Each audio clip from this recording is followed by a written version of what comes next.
Hello hi ନମସ୍କାର ଜୟ ଜଗନ୍ନାଥ। ଚାଲନ୍ତୁ ଆଜି କବିଙ୍କ ଆଉ ଏକ दोहा जो पानी केरा बुदबुदा और कस्तूरी कुंडल बसे और माटी कहे कुम्हार से, उस दोहे के ऊपर आज हम डिस्कस करने वाले हैं। और कल हमने बताया था, दोहे के बारे में बताया था और दोहे के बारे में बताया था और दोहा कितना प्रकार है, कितने पंक्ति है, उसमें कितना चरण है, वो चीज़ के ऊपर कल हम बात किए हैं। आज हम कबीर जी का बाद बाकी और 3 दोहे के ऊपर चलिए थोड़ा देखते हैं। ठीक है, चलिए स्टार्ट करते हैं। पानी केरा बुदबुदा अस मानुष की जात, देखत ही छिप जाएगा ज्यों तारा भरपात। ठीक है, यहाँ पे कबीर जी ने क्या बोला है? कबीर जी बोले हैं कि पानी जिस प्रकार पानी का बुलबुला कुछ ही क्षण में बनता है और तुरंत फूट जाता है, उसी प्रकार मनुष्य की जीवन भी बहुत क्षणभंगुर है, मतलब अस्थाई है। यानी कि यहाँ पे कबीर जी ने बताया है कि पानी का बुलबुला जिस तरह पानी में क्रिएट होता है, मतलब पानी में होता है, उसके बाद धीरे धीरे वो क्या होता है, कुछ समय के पश्चात वो क्या होता है ना, फूट जाता है। और इसी तरह मनुष्य को भी अपने जीवन के ऊपर ज़्यादा घमंड नहीं करना चाहिए। ठीक है, क्योंकि उसका जीवन भी क्या होता है, उसका जीवन भी क्षणभंगुर है और अस्थाई है। ठीक है, जैसे हम देखते हैं कि सुबह होने पर तारे दिखाई नहीं देते, वैसे ही मनुष्य का शरीर भी एक दिन नष्ट हो जाता है। इसीलिए मनुष्य को जीवन का सदुपयोग करना चाहिए। यहाँ पे कवि ने क्या बोला है? कवि ने यह बोला है कि जैसे सुबह होने पर, जैसे रात होने पर हमें क्या दिखाई देते हैं ना, तारे दिखाई देते हैं, लेकिन सुबह होने से पहले, पूरा सुबह होने से पहले ही तारे कहीं छुप जाते हैं। तो कवि ने यहाँ पे यह बताया कि जैसे सुबह होने पर तारे दिखाई नहीं देते, वैसे ही मनुष्य का शरीर भी एक दिन नष्ट हो जाएगा। ठीक, जेमती सकाळ हेबा मात्रे तारा लुचि जाती, सेमिति दिने ना दिने मनुष्यर शरीर भी कौन हबो ना नष्ट होइजिवो। ठीक अछि, बुझी पारलो एटा। तापरे आमे टिके देखिबा तार अर्थ कौन कौन अछि। ठीक अछि, भावार्थ कौन कौन अछि। मनुष्य का जीवन स्थायी नहीं है। स्थायी कि मनुष्य नाई, सी दिने ना दिने मरिबो। मरिबार पुणी सेटा आमे कहि परिबानी से केतेले मरिबो कि कौन हबो, किछि क्षण मध्यरे कौन हबो। सेइथिपाई कौन कहाइछि, मनुष्यर जीवन क्षणभंगुर है, क्षणभंगुर है। ठीक है, ठीक। उसके बाद धन, सौंदर्य, पद, अहंकार सब नश्वर है। ये क्या है? ये सब नश्वर है, मतलब ये कुछ समय के लिए है। क्या हम मरने के बाद ये सब लेके जा पाएंगे? नहीं। तो इसीलिए मोह माया त्यागना चाहिए। ठीक है, और अपने जीवन का सदुपयोग करना चाहिए। कैसे सदुपयोग करना चाहिए ना, जीवन में, हमारे जीवन में अच्छे कर्म करना चाहिए, अच्छे कर्म करना चाहिए। उसके बाद क्या करना चाहिए? भक्ति करना चाहिए। ठीक है, इसीलिए कहते हैं कि हमें अपने जीवन पर घमंड नहीं करना चाहिए और समय को उपयोग करना चाहिए। ठीक, यहाँ पे थोड़ा देख लेते हैं, शब्दार्थ भी हैं।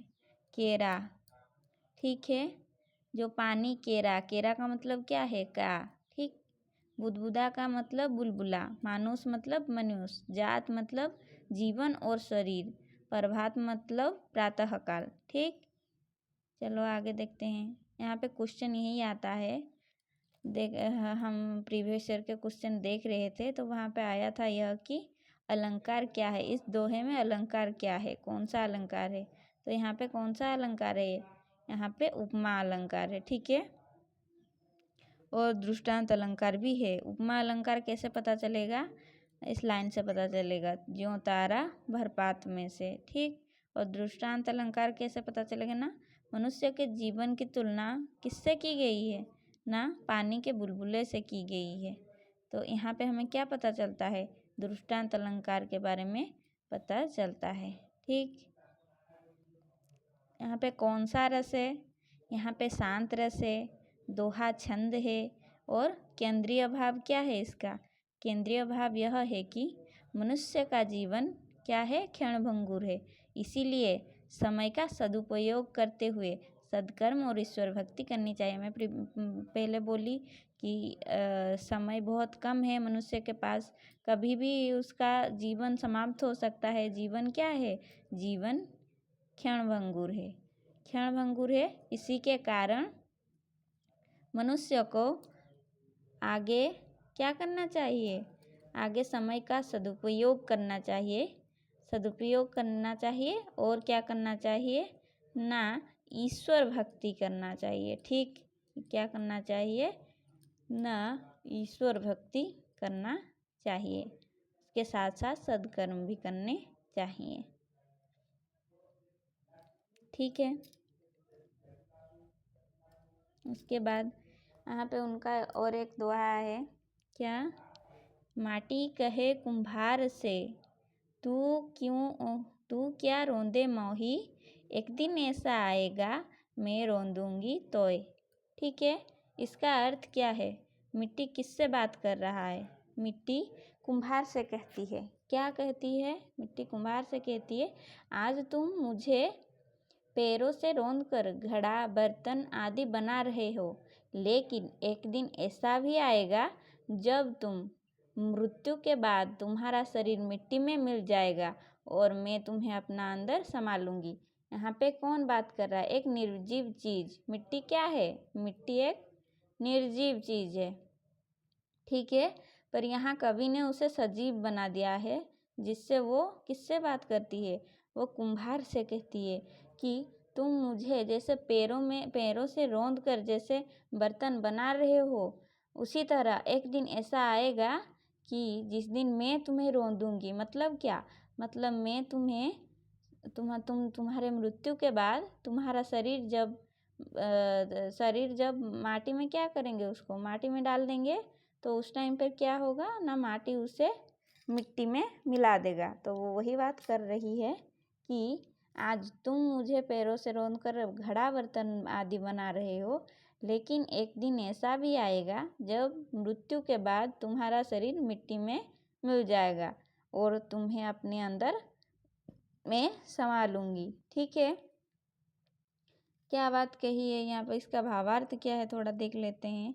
इसका भावार्थ यह है कि मनुष्य के अहंकार, किस पर बात की है कबीरदास ने ना, मनुष्य के अहंकार पर प्रहार किए हैं कबीरदास जी ने। वे बताते हैं कि मनुष्य चाहे कितना भी शक्तिशाली, धनवान या प्रतिष्ठित क्यों न हो, अंत में उसे मिट्टी में ही मिल जाना है। सही है, अगर एक गरीब भी मरने के बाद कहाँ जाता है, मरने के बाद शमशान जाता है, या फिर उसे मिट्टी में गाड़ देते हैं। उसी प्रकार एक धनी व्यक्ति भी मृत्यु के बाद कहाँ जाता है, वहीं कब्र में जाता है, या फिर वहीं शमशान में जाता है। जो जैसा आएगा वैसा ही जाएगा, ऐसा नहीं है कि कुछ लेके जाएगा या फिर कुछ। ठीक है, तुम आए थे बिना कपड़ों के, जाओगे भी बिना कपड़ों के ही। ठीक, तो इसका अर्थ यह है कि अपने अहंकार क्या धन संपत्ति पर अहंकार नहीं करना चाहिए, और अगर हम अहंकार भी करेंगे तो हमें लास्ट में जाना कहाँ है, वही मिट्टी में ही जाना है, जहाँ से आए थे वहीं मिल जाएंगे हम। ठीक है, ठीक, यहाँ क्या बोले हैं कबीर जी ने, मिट्टी में मिल जाना है, इसीलिए मनुष्य को क्या नहीं करना चाहिए, घमंड नहीं करना चाहिए, बल्कि विनम्र रहकर अच्छे कर्म करने चाहिए। तो वो सबके प्रति विनम्र होना चाहिए उसका स्वभाव सबके प्रति, क्योंकि हमें एक ना एक दिन चला जाना है। इसीलिए सबसे पहले हमें क्या करना चाहिए ना, अच्छे कर्म करने चाहिए। ये कुछ शब्दार्थ हैं। रौंदे मतलब पैरों से कुचलना, मतलब पैरों से जिसे पूरा अच्छे से रौंद के जो घड़ा बनाते हैं उसको बोले हैं कभी यहाँ पे रौंदना, रौंदे। ठीक है, ठीक। कुम्हार क्या करता है वो तो आपको पता ही होगा। इसका केंद्रीय भाव क्या है? केंद्रीय है जीवन। क्या है? जीवन नश्वर है, अहंकार का अंत निश्चित है, मृत्यु सबको समान बना देती है, मनुष्य को विनम्र होकर सत्कर्म करने चाहिए। तो मृत्यु सबको आता है कि एक दिन ऐसा नहीं है कि सब अमर हो जाएंगे, मृत्यु सबको आता है। और अहंकार का अंत निश्चित है। अगर हम अहंकार करेंगे फिर भी हमें कहाँ जाना है? हमें अंत में वहीं मिट्टी में मिलना ही है। इसलिए अहंकार नहीं करना चाहिए। अहंकार बुरी चीज़ है, कभी नहीं। यही बात हमें बताया है अपने हर दोहे में। वो वही बोल रहे हैं कि शरीर जो है वो क्षणभंगुर है, बहुत कम समय में टूट जाएगा। जैसे कहते हैं कि कबीरदास कहते हैं कि मिट्टी कुम्हार से क्या कहती है कि आज तुम मुझे पैरों में कुचल कर रौंद कर घड़ा बना रहे हो। क्या बना रहे हो ना? घड़ा बना रहे हो। लेकिन एक दिन आएगा, ऐसा समय आएगा कि जब तुम्हारा जब मृत्यु होगा, उसके बाद मैं तुम्हें अपने अंदर समा लूँगी या मैं तुम्हें मिट्टी में मिला दूँगी। ठीक है, इसलिए अहंकार ना करते हुए मनुष्य को विनम्र होके जीने की आवश्यकता है। और अहंकार और घमंड जो है वो क्षणभंगुर है। ठीक है, यहाँ पे देख लेते हैं कौन सा अलंकार है। अन्योक्ति अलंकार है। यहाँ पे इस दोहे में क्या है? अन्योक्ति अलंकार। मिट्टी और कुम्हार के संवाद के बारे में यहाँ पे बताया गया है। माध्यम से मनुष्य को शिक्षा दी गई है। मतलब यह है कि मिट्टी एक निर्जीव चीज है, फिर भी कुम्हार से वो क्या कर रहा है? बात कर रहा है। उसी के माध्यम से मनुष्य को यहाँ पे कबीरदास क्या किए हैं? कबीरदास शिक्षा दिए हैं कि जैसा कुम्हार पैरों में रौंद कर घड़ा बना रहा है मिट्टी को, उसी तरह मिट्टी भी मनुष्य के शरीर को रौंद देगी, मतलब मिट्टी में मिला देगी। ठीक है, और यहाँ पे क्या है? मानवीकरण अलंकार है, क्योंकि यहाँ एक निर्जीव चीज बोलते हुए दिखाई दे रहा है। कौन है वो निर्जीव चीज? ना, मिट्टी। यहाँ पे हम कबीरदास जी को देख सकते हैं कि वो निर्जीव चीज को सजीव आकार में हमारे सामने इस दोहे के माध्यम से प्रस्तुत कर रहे हैं, जिसके कारण हम यह जान पा रहे हैं कि उनका ज्ञान कैसा था। वो मतलब लिखना पढ़ना नहीं जानते थे, फिर भी वो जीवन और मृत्यु के बारे में उनका क्या था? एक सीधा लाइन, जो जैसे कहते हैं उनका एक वो जानते थे कि हाँ, अगर हम इस दुनिया में आए हैं तो मरना सभी को ही है। तो इसके लिए हमें अहंकार नहीं करना चाहिए। ठीक है, आगे देखते हैं। यहाँ पे कौन सा रस है? रस यहाँ पे है शांत रस है। दोहा छंद है, दोहा छंद। और भाषा कौन सा भाषा है?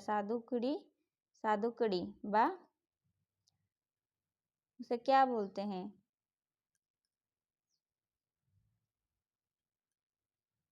साधुकड़ी भाषा, जिसमें सारा भाषा मिश्रित हो। पंचमेली खिचड़ी भी उसे बोलते हैं। पंचमेली खिचड़ी भाषा भी बोलते हैं। ठीक है, उसके बाद देखते हैं। ये एक दोहा है कबीर जी का। यहाँ पे उन्होंने बहुत डीपली बात बताई है। ठीक है। कस्तूरी कुंडल बसे मृग ढूंढे बन माही, ऐसे घट घट राम है दुनिया देखे नाही। इसका अर्थ क्या है? कस्तूरी एक क्या है? कस्तूरी एक मृग है जिसके नाभि में क्या है? जिसके नाभि में एक कुंडल है जिसमें सुगंध मतलब जिससे सुगंधित खुशबू आती है, मतलब अच्छा स्मेल होता है जो। वो क्या कर रहा है? कस्तूरी कुंडल बसे मतलब कस्तूरी जो है वो कहाँ पे है ना? मृग के नाभि में है, यानी कि कुंडल में है। कस्तूरी कुंडल नाभि में है, पर मृग को पता नहीं है। वो सोच रहा है कि यह सुगंध कहाँ से आ रही है, जिसके कारण वो क्या कर रहा है?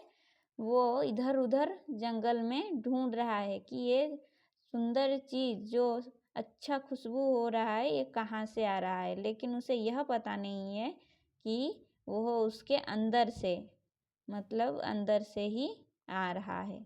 तो यहाँ पे क्या बोल रहे फिर? ऐसे घटे घट राम है दुनिया देखी नाही। वैसे ही मनुष्य क्या करता है? मनुष्य भगवान को कहाँ ढूंढता है? भगवान को मंदिर में ढूंढता है, बाहर ढूंढता है। लेकिन भगवान कहाँ है?